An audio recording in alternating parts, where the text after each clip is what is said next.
Cookies here with turn 34 of EA Vanheim in my first full multiplayer game where I'm not a sub. So let's see how this turn goes. I believe it's the last turn of the nap turn cooldown, so I should be able to do attack orders this turn. Did Voice of Tiamat, we did a Twiceborn, we got some more Undead, and we lost some gold, and we got less gold. Okay. And so there were two battles this turn.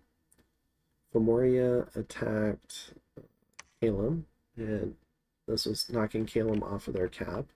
So they brought just a number of Fomorian warriors and a champion. And Calum retreated, it looks like.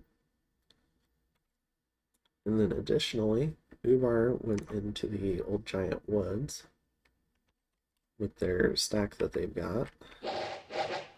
So, looks like they've taken this fort. So, they've taken 139, which is a throne. Which is the throne I wanted. So, I'm going to have to try and siege this from Ubar, rather than having Helheim just give it to me. And my sacreds aren't quite here yet, so I'm not going to do that attack just yet.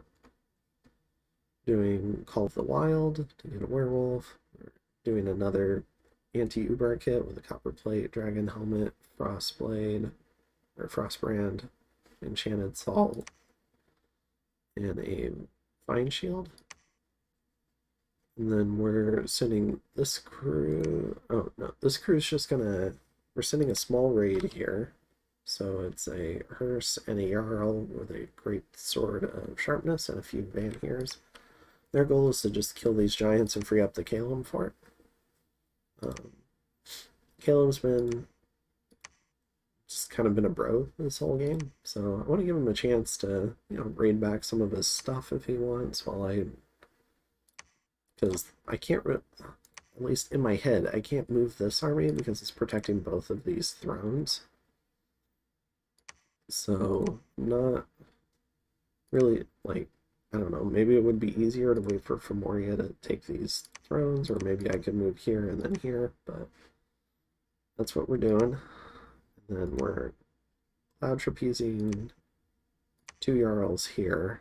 So because these Jarls are all tied up in the army, these two are going to cloud trapeze here in the magic phase before anything shows up and go ahead and, raid this province.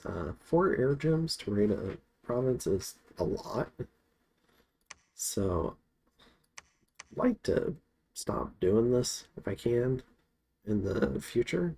I'm a few turns ahead right now, but yeah, this is not what I would consider efficient raiding.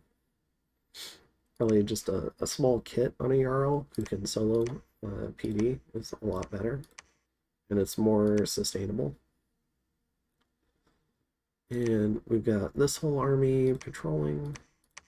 We're doing some more site searching. Building a fortress here. We are being a little greedy, and we're trying to fit in the last bit of infrastructure. So we're doing some forts. Excuse me. And we're taking this army out, so let me show you the script for this army.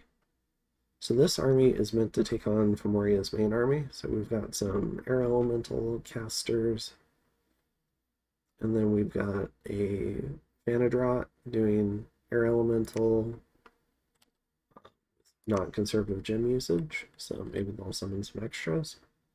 And then we've got a band of sacreds, and then we've got a number of mix of like Huskarls, Herdmen, and Bakamona. So it's a stealthy army. So we're going to stealth here, and then we're going to try and ambush this Fomorian army. They haven't cracked this fort yet. So I'm predicting, even if they crack it next turn, we should be able to intercept them and take a fight. We're also going to raid here this underwater vine shield Jarl. I don't think he's going to need as much help as we needed with the Ichthids, because they have nets. These are just like really bad Tritons, so I think we can solo this. The Marrow, I'm a little bit more concerned about, because Marrow Druids can have water magic, and Frozen Heart would be really bad against my guy. Unless I give him some cold resist gear, which I'm not willing to create just yet. And so, yeah, I think that's it. Doing some more recruiting, but also squeezing in some greedy infrastructure. So, yeah, it's kind of a mix this turn. But, yeah, and I'm almost certainly overbuilding infrastructure, but I kind of want to just note that most of it's kind of in the sailing band, which helps my mobility, but having having pairs of or trios of forts is something I really like, because they have to shut down the whole set of forts to be able to take one fort, or you can keep recruiting reinforcements and moving in siege defense. So that's kind of the idea there. In research, we're chasing Conjuration 6 to get bigger casters that don't cost upkeep. So we'll really explode on magic diversity then. And yeah, I think that's it. Yeah. So I'll go ahead and see you in turn 35.